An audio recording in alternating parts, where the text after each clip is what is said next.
पिछली क्लास में हमने ब्रिटिश राजनीतिक व्यवस्था में अभिसमयों की भूमिका के विषय में जाना था और हम ये देख रहे थे कि ब्रिटिश राजनीतिक व्यवस्था में जो विभिन्न अभिसमय अपनी भूमिका निभाते हैं वो किन किन रूपों में हमें दिखाई देते हैं। हमने वर्गीकरण करने का प्रयास किया था और देखा था कि कुछ अभिसमय राजतंत्र से संबंधित हैं, यानी राजा के पद और उसकी भूमिका से संबंधित हैं। कुछ अभिसमय मंत्रियों से संबंधित हैं, यानी मंत्रिमंडल के गठन और उसकी कार्य प्रक्रिया, उसकी भूमिका से संबंधित है। जैसे सभी मंत्रियों के लिए संसद का सदस्य होना आवश्यक है, उनको प्रिवी काउंसिल का सदस्य भी होना चाहिए परंपरा के अनुसार, और मंत्रिमंडल का जो सामूहिक उत्तरदायित्व कॉमन सभा के प्रति होता है, जिसके अनुसार अगर कॉमन सभा किसी एक मंत्री के विरुद्ध भी अविश्वास का प्रस्ताव पास कर देती है तो समूचे मंत्रिमंडल को त्यागपत्र देना होता है। ये भी परंपरा पर ही आधारित है।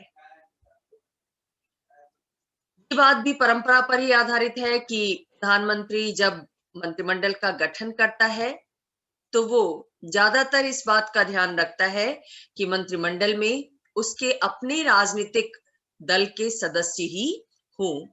हालांकि इसके बावजूद भी वो पूरी तरह स्वतंत्र है कि वो अपने मंत्रिमंडल में किसको स्थान देगा, दल के लोगों को ही देगा या देश हित में, लोक हित में मंत्रिमंडल का गठन अपने राजनीतिक दल से बाहर के सदस्यों से भी कर सकता है।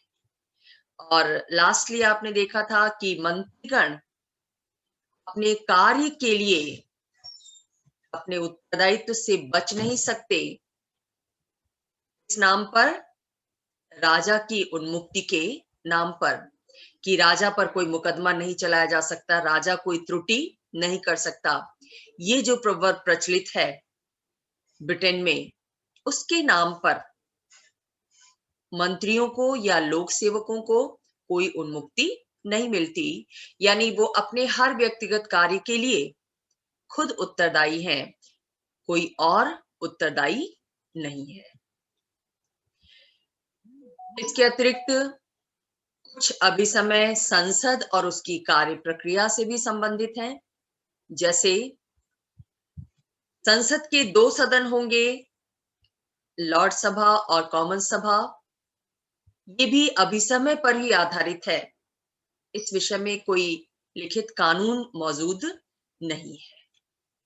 एक संसदीय परंपरा ये भी है कि संसद का अधिवेशन वर्ष में कम से कम एक बार अवश्य होना चाहिए और 2 अधिवेशनों के बीच 1 वर्ष से अधिक का गैप नहीं होना चाहिए, अंतराल नहीं होना चाहिए। ये बात भी परंपरा पर ही आधारित है। कॉमन सभा से संबंधित एक परंपरा ये है कि कॉमन सभा का जो स्पीकर होता है, एक बार स्पीकर के पद पर चुन लिए जाने के बाद वो अपने राजनीतिक दल की सदस्यता से त्यागपत्र दे देता है, क्योंकि कॉमन सभा का चुनाव वो किसी राजनीतिक दल के टिकट से लड़ता है और कॉमन सभा का सदस्य बनने के बाद ही वो उसके अध्यक्ष पद पर अपने ही सदस्यों के द्वारा, यानी कॉमन सभा के सदस्यों के द्वारा निर्वाचित होता है।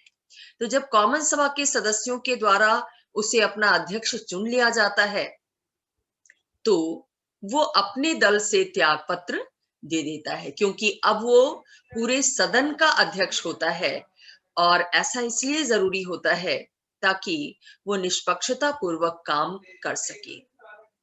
किसी एक दल से अगर वो बंधा रहेगा तो ना चाहते हुए भी उसके अंदर अपने दल के प्रति पक्षपात का भाव आ जाएगा।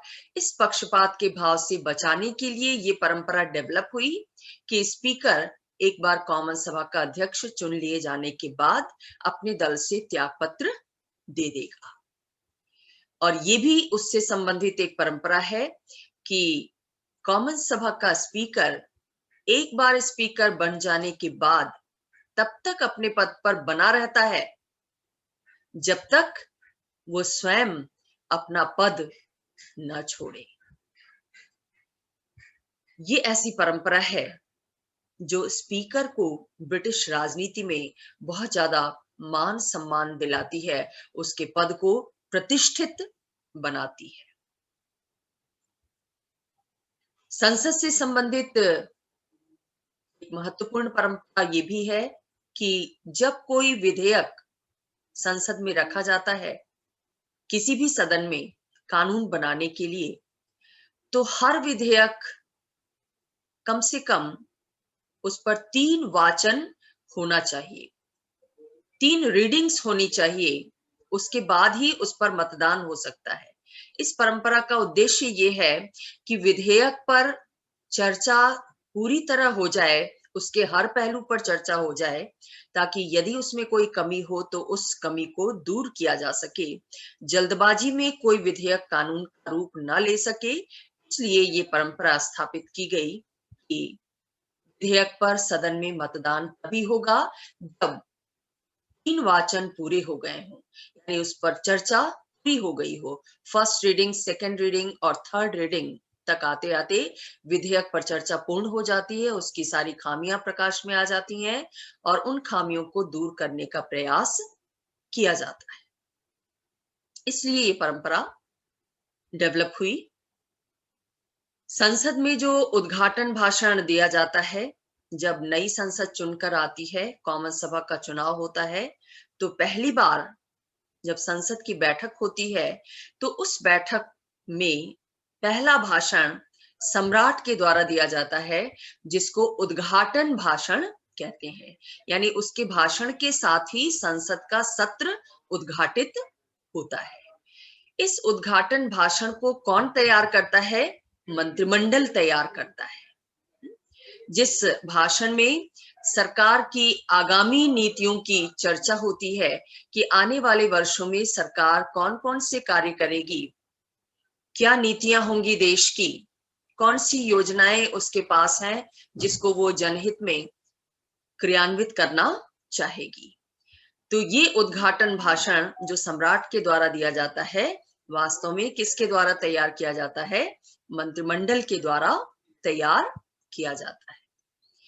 इससे जुड़ी एक परंपरा ये भी है कि जब सरकारी स्तर से उद्घाटन भाषण समाप्त हो जाता है, तो विरोधी पक्ष का जो नेता होता है संसद में, उसके द्वारा भी एक भाषण दिया जाता है। ये बात भी परंपरा पर आधारित है। कॉमन सभा में एक तो बहुमत प्राप्त दल होता है, जिसका मंत्रिमंडल गठित होता है, जिसका प्रधानमंत्री होता है, और दूसरे उस दल के सदस्य भी होते हैं जो यद्यपि बहुमत में नहीं है, लेकिन जनता ने उन्हें भी चुनकर भेजा है, वो भी निर्वाचन के आधार पर कॉमन सभा में आए हैं। तो विरोध की बड़ी भूमिका होती है, विरोधी दल की बहुत बड़ी भूमिका होती है संसदीय जनतंत्र में।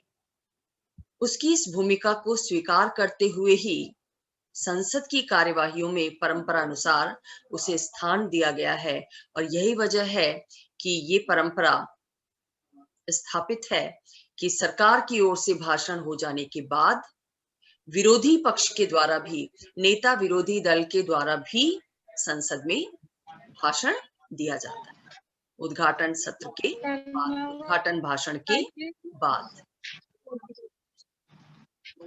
लॉर्ड सभा से जुड़ा हुआ एक कन्वेंशन जो महत्वपूर्ण है, जिसको सेलिसबरी कन्वेंशन के नाम से जानते हैं, वो ये है कि लॉर्ड सभा कॉमन सभा द्वारा पारित किए गए किसी भी ऐसे विधेयक को उसके सेकेंड रीडिंग के बाद अस्वीकार नहीं कर सकती, उसका विरोध नहीं कर सकती, जो विधेयक सत्ताधारी दल के चुनावी घोषणा पत्र से संबंधित हो। हर राजनीतिक दल जब चुनाव प्रचार कर रहा होता है, तो उस समय वो जनता के सामने अपने एक घोषणा पत्र को लेकर जाता है कि अगर वो चुनाव जीत जाएगा तो उसके द्वारा ये कार्य किए जाएंगे, ये नीतियां अपनाई जाएंगी। आमतौर पर जनता उस चुनावी घोषणा पत्र को देखते हुए ही मतदान करती है। जिस दल का घोषणा पत्र, जिस दल की नीतियां उसे पसंद आती हैं, जनहितकारी लगती हैं, उसको वो चुनाव में अपना वोट देती है, संसद में बहुमत की संख्या में पहुंचाती है उस राजनीतिक दल को। खासतौर से ऐसा उन लोकतंत्रों में ज्यादा होता है जहां की जनता राजनीतिक दृष्टि से बहुत ज्यादा जागरूक है, अपने हितों के प्रति, अपने कल्याण के प्रति सचेत है, राजनीतिक जीवन में सक्रिय भागीदारी निभाती है।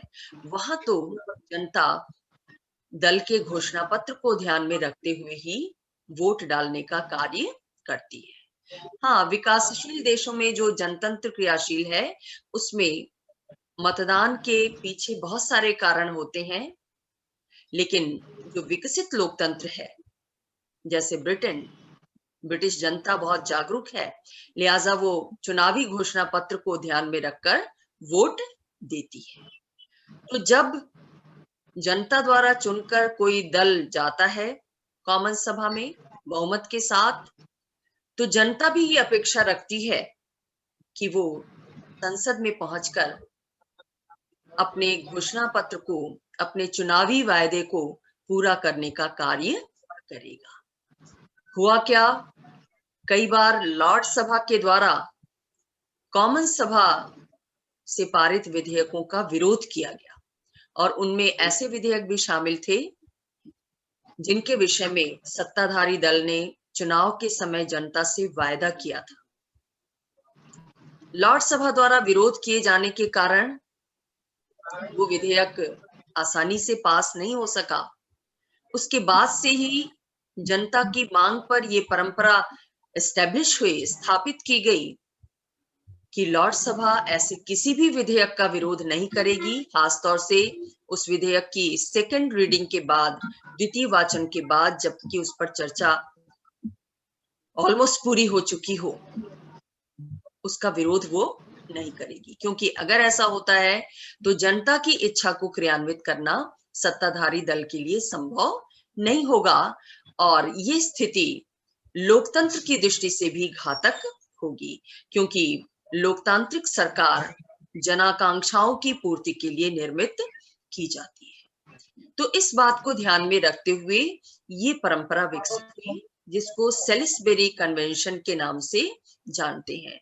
और इस कन्वेंशन के आधार पर ही लॉर्ड सभा की शक्तियों में भी, की विधायी शक्तियों में भी बहुत ज्यादा कटौती की गई आने वाले समय में। ये संसदीय व्यवस्था और संसद की कार्य प्रक्रिया, उसके गठन से संबंधित कुछ अभिसमय आपने देखे।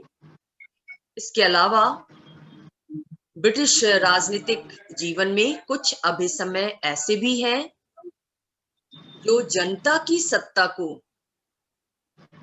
स्थापित करते हैं, जिसको हम लोक प्रभुत्व कहते हैं। लोकतंत्र में क्या मानते हैं कि अंतिम शासन सूत्र किसके हाथ में है? जनता के हाथ में है, लोक के हाथ में है।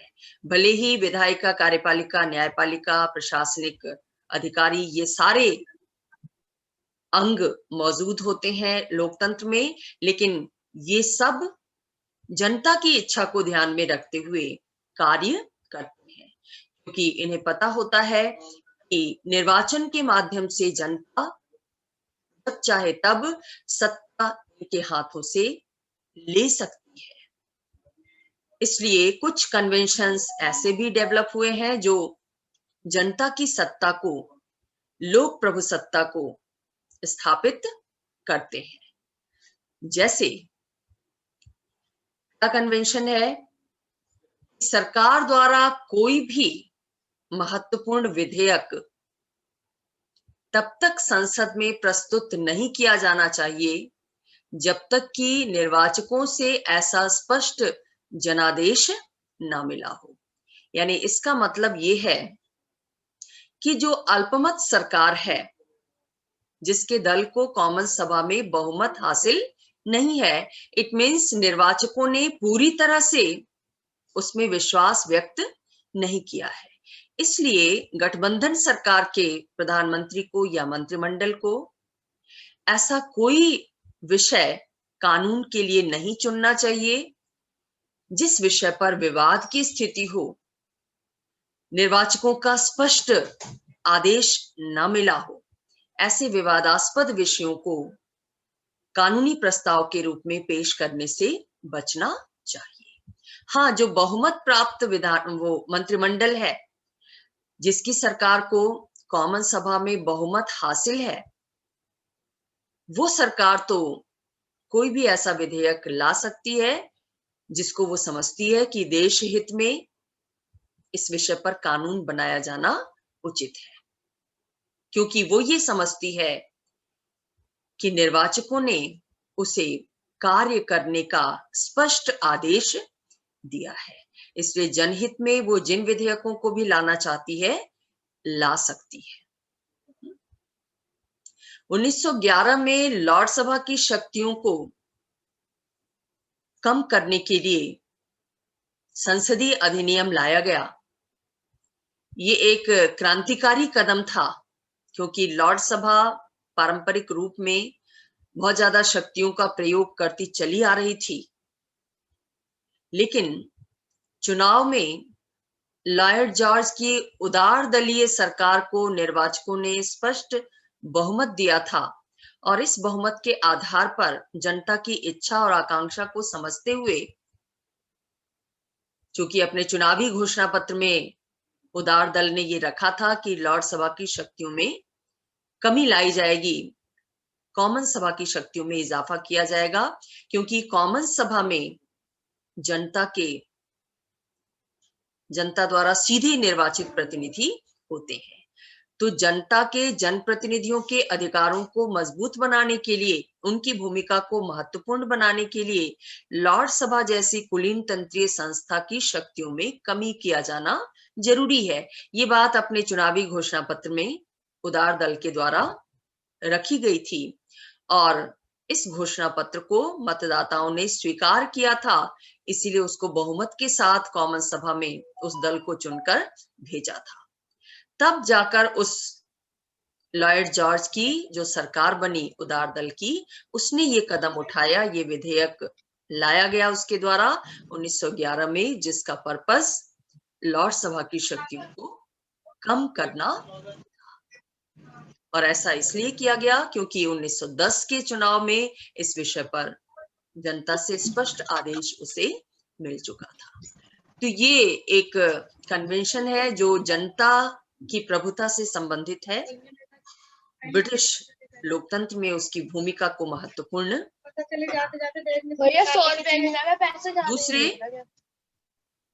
दूसरा इस संबंध में जो अभी समय प्रचलित है वो ये है कि जब किसी मंत्रिमंडल के द्वारा अपने चुनावी घोषणा पत्र के माध्यम से निर्वाचकों से किसी विषय में अपील की जाती है कि हमारा मुद्दा ये है, हमारी सरकार बनेगी तो हम इस मुद्दे को नीतिगत रूप प्रदान करेंगे, कानून का रूप प्रदान करेंगे। लेकिन अगर निर्वाचक मंडल ने, निर्वाचकों के समूह ने मंत्रिमंडल के इस प्रस्ताव को खारिज कर दिया, यानी चुनाव में उसके विरोध में निर्णय दिया, तो मंत्रिमंडल को त्यागपत्र दे देना चाहिए। कई बार ऐसा होता है कि मंत्रिमंडल के द्वारा जब कानूनी प्रस्ताव लाया जाता है तो उस विषय में जनमत को जानने की चेष्टा की जाती है, और उस चेष्टा में अगर मतदाताओं ने उसके निर्णय को स्वीकार नहीं किया तो मंत्रिमंडल को त्यागपत्र दे देना चाहिए, और उसके स्थान पर एक नया मंत्रिमंडल गठित किया जाना चाहिए।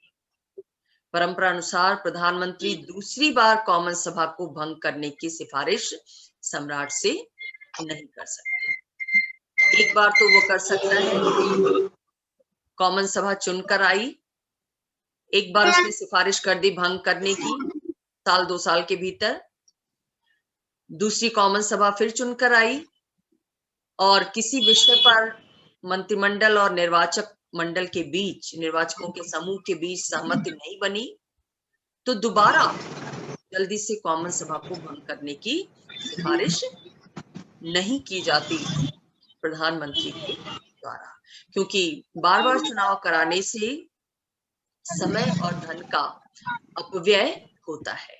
इस अपव्यय को रोकने के लिए ही ये कन्वेंशन, ये अभिसमय स्थापित हुआ।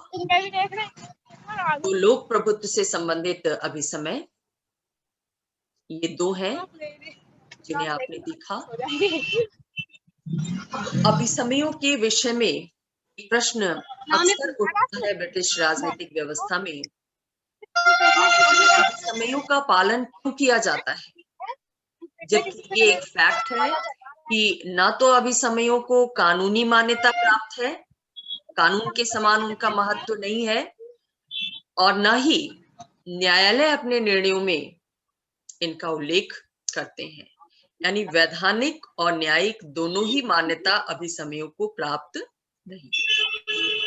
संसद के द्वारा या विधानमंडल के द्वारा इनका निर्माण नहीं किया जाता, और न्यायालय अपने निर्णयों में, अपनी कार्यवाहियों में इन्हें लागू नहीं करते।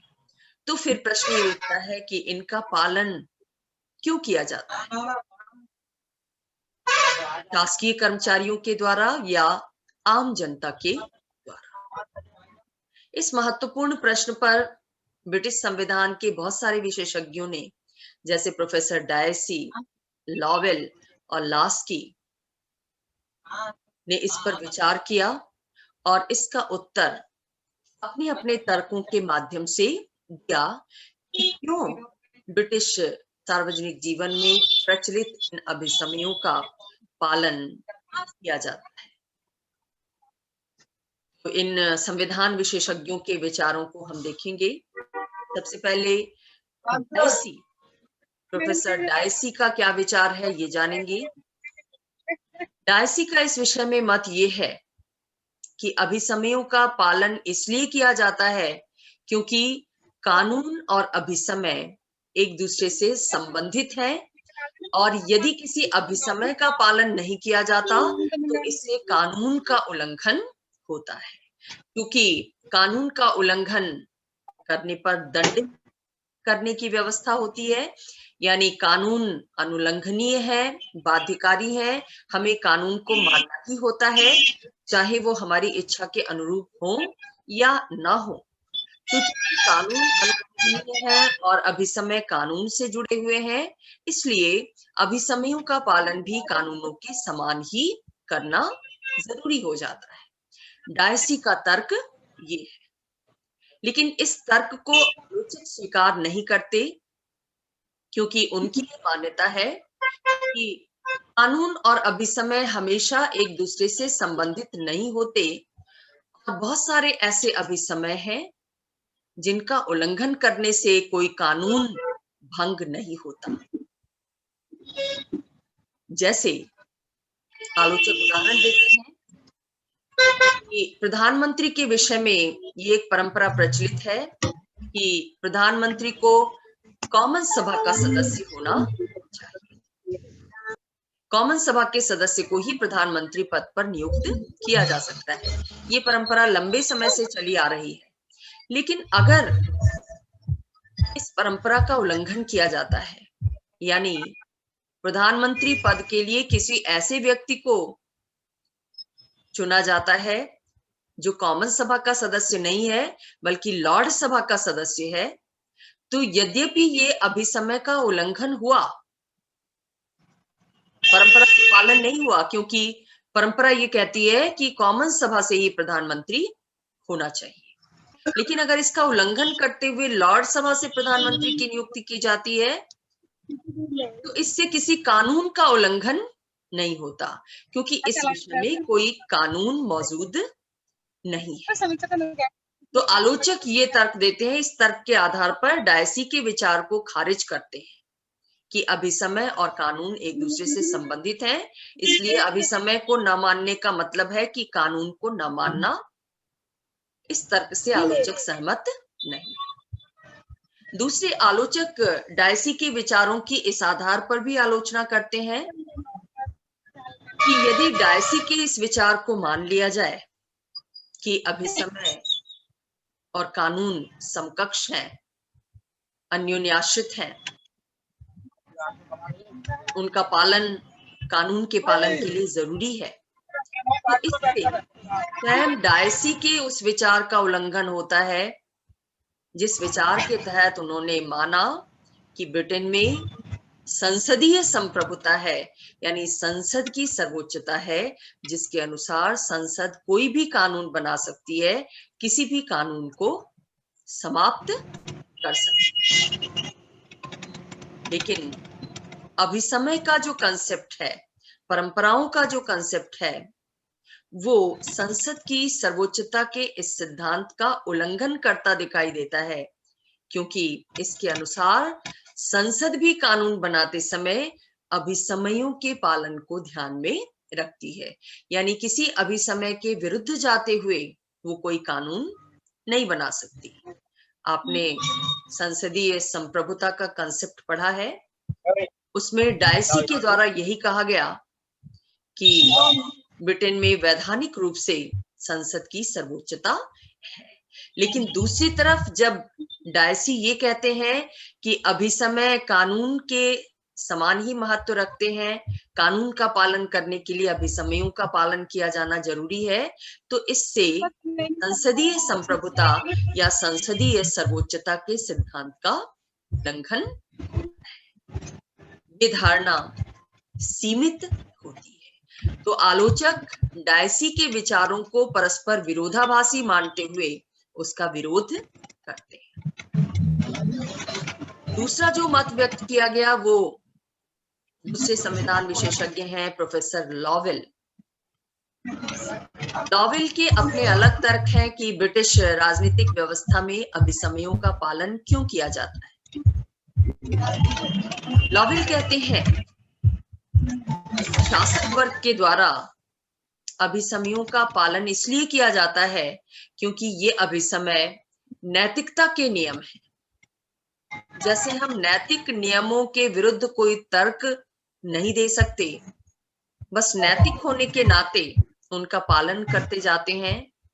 अगर हम पालन नहीं करते हैं तो दंडित नहीं किए जाते, लेकिन हमारी अंतरात्मा क्या कहती है कि हम नैतिक नियमों का पालन करें।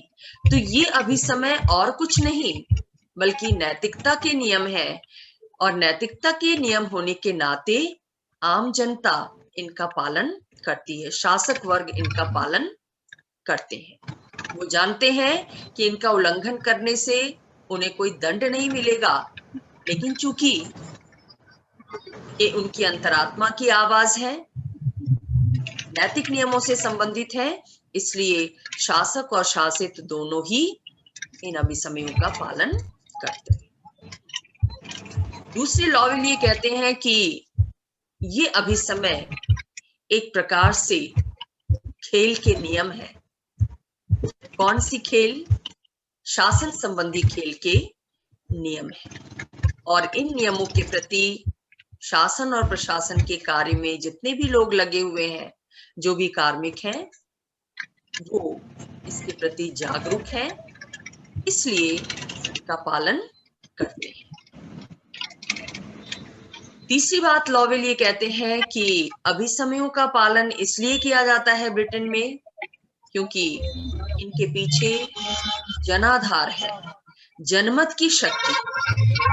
लोकतंत्र में जनमत की शक्ति का बहुत बड़ा महत्व होता है, और इसीलिए शासक भी ये समझते हैं कि अगर उन्होंने इन अभिसमयों का उल्लंघन करते हुए कोई कार्य किया तो जनता इसका विरोध करेगी, और इस विरोध के सम्मुख शासक वर्ग को झुकना पड़ेगा, तो आगे आने वाले चुनाव में उसको इसका खामियाजा भुगतना पड़ेगा।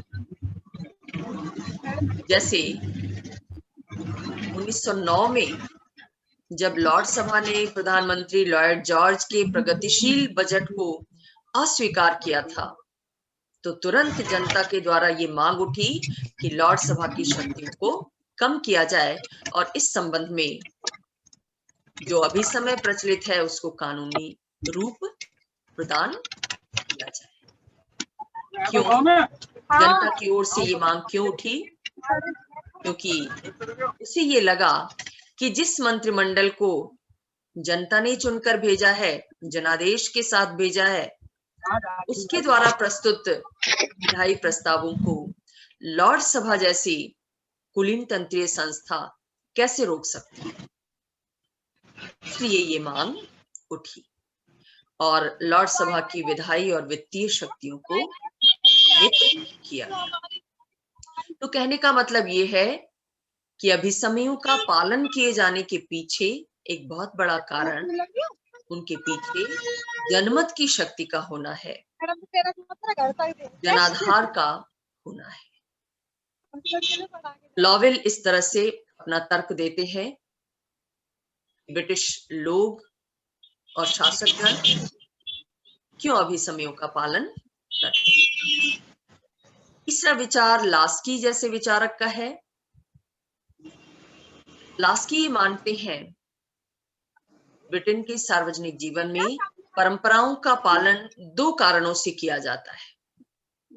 पहला कारण तो ये है कि ये अभिसमय संविधान के सिद्धांतों के अनुकूल है। जो भी संवैधानिक परंपराएं अपनाई गई हैं ब्रिटेन में, वो ब्रिटेन के संविधान के जो मूलभूत सिद्धांत हैं उनके विकास में सहायक हैं और उनके अनुकूल हैं। ब्रिटिश संविधान का मूल सिद्धांत क्या है? संसदीय लोकतंत्र, जिसमें प्रधानमंत्री और मंत्रिमंडल की भूमिका महत्वपूर्ण होती है। राजा या जो औपचारिक प्रधान है वो केवल औपचारिक प्रधान होता है, औपचारिक कार्यपालक होता है। वैधानिक रूप से उसके हाथों में शक्तियां होती हैं, लेकिन व्यवहार में उसके द्वारा उन शक्तियों का प्रयोग मंत्रिमंडल की सलाह से किया जाता है। यानी मंत्रिमंडल के द्वारा ही, प्रधानमंत्री के द्वारा ही उन शक्तियों का प्रयोग किया जाता है। ब्रिटेन में लोकतंत्र भी विकसित हुआ है। संयोग और विवेक के संयोग के साथ हैनोवर वंश के राजा जॉर्ज प्रथम अंग्रेजी भाषा नहीं जानते थे और ब्रिटिश राजनीति में उनकी दिलचस्पी नहीं थी, इसलिए मंत्रिमंडल की बैठकों की अध्यक्षता उनके द्वारा नहीं की गई। एक व्यक्ति को नॉमिनेट किया गया, वो व्यक्ति ही प्रधानमंत्री बना और ये परंपरा ही बन गई कि राजा द्वारा नियुक्त व्यक्ति ही, यानी प्रधानमंत्री ही मंत्रिमंडल की बैठकों की अध्यक्षता करेगा। ये परंपरा संसदीय जनतंत्र के अनुरूप थी। बाद में जब उसी वंश के दूसरे राजा आए, जॉर्ज थर्ड, तो उनके द्वारा कोशिश की गई कि वो खुद मंत्रिमंडल की बैठकों की अध्यक्षता करें, लेकिन तब मंत्रिमंडल के द्वारा इसका विरोध किया गया, क्योंकि तब तक ब्रिटेन में संसदीय जनतंत्र, मंत्रिमंडलात्मक शासन सुस्थापित हो चुका था। ये मान लिया गया था कि राजा के अधिकार नॉमिनल होंगे और वास्तविक अधिकार संसद, मंत्रिमंडल और शासन कार्य में संलग्न लोक सेवकों के होंगे, जिनको सम्मिलित रूप में राजमुकुट की संज्ञा दी गई। तो लास्की क्या मानते हैं इस उदाहरण के आधार पर कि अभिसमय का पालन इसलिए किया जाता है क्योंकि वो ब्रिटिश संविधान के जनतंत्रीय सिद्धांतों के अनुकूल है। दूसरा तर्क या दूसरा कारण लास्की ये देते हैं, अभिसमयों का पालन ब्रिटेन में इसलिए भी किया जाता है क्योंकि ब्रिटेन के जितने भी प्रमुख राजनीतिक दल हैं जो चुनावों में भाग लेते हैं, जो जनतंत्र को संचालित करते हैं, उन राजनीतिक दलों में, यानी उदार दल, अनुदार दल, मजदूर दल, इन सभी में देश का जो आधारभूत सामाजिक और राजनीतिक ढांचा है उसके विषय में आम सहमति है।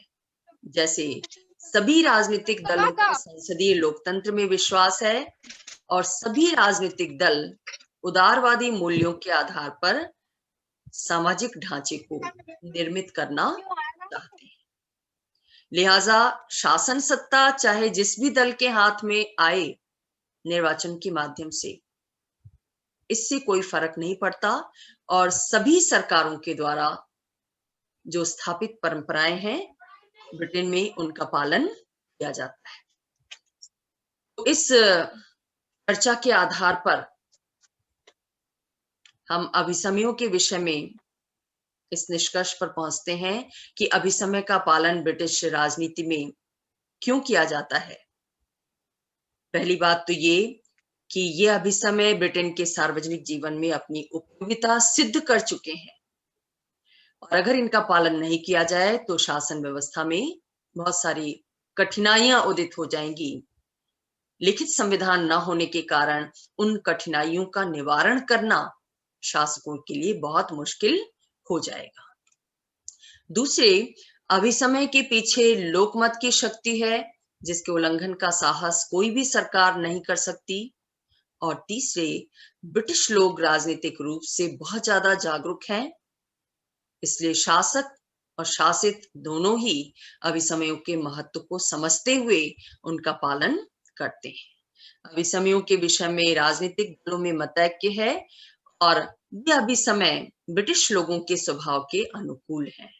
ब्रिटिश लोग स्वभाव से परंपरा प्रिय हैं, उन्हें अपनी परंपराओं से लगाव है, इसलिए वो इन अभिसमयों के पालन को प्रमुखता प्रदान करते हैं। और मनोवैज्ञानिक दृष्टि से भी ब्रिटिश लोग इन अभिसमयों के पालन के अभ्यस्त हो गए हैं। उन्हें तो बस नियमों का पालन करना है, चाहे वे नियम लिखित हों या परंपराओं के रूप में अलिखित। तो ये जो प्रश्न है, इस प्रश्न का समाधान करने की कोशिश की गई। कौन सा प्रश्न? कि ब्रिटिश राजनीतिक व्यवस्था में अभिसमयों के पालन के पीछे कौन सी शक्ति है, क्यों उनका पालन किया जाता है।